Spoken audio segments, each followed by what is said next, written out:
I hate इताची, मतलब वैसे वाला अंधा हेट नहीं। मुझे बस इताची उतना पसंद नहीं है जितना लोग उसके हार्डकोर फैंस हैं। और आज की इस वीडियो में मैं इसी के ऊपर बात करूंगा कि ऐसा क्यों। अब देखो, मैं इस चीज़ से एग्री करता हूँ कि इताची का डिज़ाइन बहुत कूल है, वॉलपेपर मटेरियल है बिल्कुल। लेकिन इसका मतलब ये नहीं कि तुम उसके सारे एक्शंस को सपोर्ट करो। और इस चीज़ से मुझे प्रॉब्लम है। किस चीज़ से? उचीहा मज़ैगर। मेरे हिसाब से इताची ने उचीहास को मारकर गलत किया। उसे उचीहा क्लैन को नहीं मारना चाहिए था। तो शुरुआत से शुरू करते हैं। उचीहा और सेंजू के बीच हमेशा से वॉर्स होती रहती थी। फिर एक बहुत लंबे समय के बाद हाशिरामा सेंजू और मदारा उचीहा हाथ मिलाते हैं और उचीहा सेंजू और विलेज की बाकी और क्लैंस के साथ मिलकर हिडन लीफ विलेज को इस्टेब्लिश करते हैं। हाशिरामा सबसे पहला होकागे बनता है और उस टाइम पर उचीहा मेंबर्स भी हाशिरामा को सपोर्ट करते हैं। हाशिरामा से किसी को प्रॉब्लम नहीं थी। लेकिन मदारा को प्रॉब्लम थी तोबीरामा से, क्योंकि तोबीरामा उचीहा क्लैन को पसंद नहीं करता था। उसका ये शक सही भी था, क्योंकि तोबीरामा होकागे बनते ही उचीहास को मिलिट्री पुलिस की रिस्पॉन्सिबिलिटी दे देता है और उचीहा क्लैन को विलेज के आउटस्कर्ट यानी कि बॉर्डर पर भेज देता है ताकि उचीहा क्लैन पर नज़र रखी जा सके। आगे हिरुजिन थर्ड होकागे बन जाते हैं और उचीहास को थोड़े से राइट्स मिलते हैं दोबारा से। थर्ड ग्रेट निंजा वॉर के ख़त्म होने के बाद मिनाटो को कंसीडर किया जाता है एज द फोर्थ होकागे, जबकि उचीहास के लीडर फुगाकू को कंसीडर भी नहीं किया जाता। इसके बाद नाइन टेल फॉक्स का हमला होता है और विलेज की बाकी क्लैंस को शक नहीं बल्कि पूरा यकीन था कि ये हमला उचीहा क्लैन ने करवाया है, जबकि उनके पास कोई सबूत नहीं था। नाइन टेल फॉक्स के अटैक के बाद कोनोहा काउंसिल में डांसो के सजेशन पर उचीहा क्लैन को रीलोकेट कर दिया जाता है दोबारा से विलेज के आउटस्कर्ट यानी कि बॉर्डर्स पर, ताकि उन पर नज़र रखी जा सके। उचीहा क्लैन को कोनोहा में और कहीं रहने के राइट्स नहीं दिए जाते। 24 घंटा मॉनिटर किया जाता है उन पर।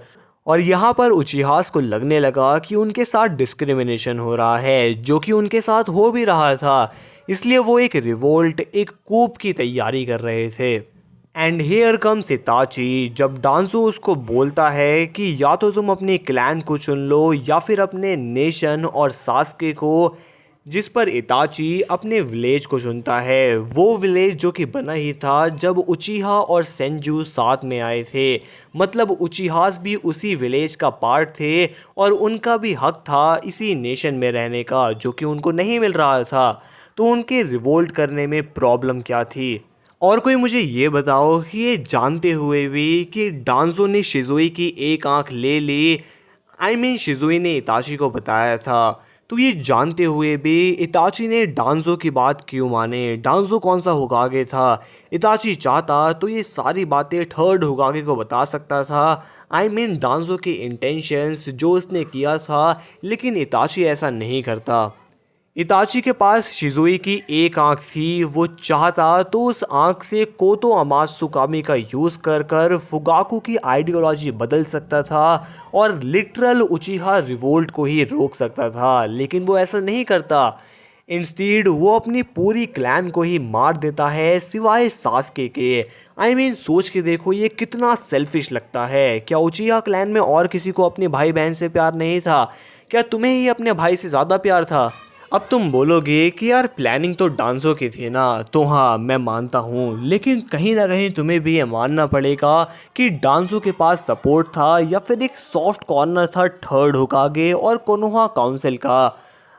थर्ड होकागे को कितनी बार डांसो के इंटेंशंस के बारे में पता चला, लेकिन उन्होंने एक्शन कब लिया? उचीहास के मरने के बाद।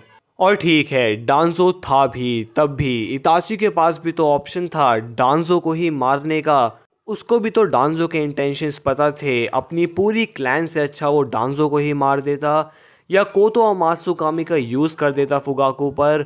वैसे जिन लोगों को नहीं पता कि कोतो अमात्सुकामी क्या है, तो इससे तुम एक पर्सन का पर्सपेक्टिव चेंज कर सकते हो। अब चाहे डांसो ने कितना भी मैनिपुलेट किया हो या किसी ने कुछ भी किया हो, एट दी एंड चूज तो इताची नहीं किया और शस्त्र तो इताची नहीं चलाए, जो कि आई थिंक उसको नहीं चलाने चाहिए थे। अब कुछ लोग बोलेंगे कि अगर सिविल वॉर होती तो बाकी सारे नेशंस कोनोहा पे अटैक कर देते।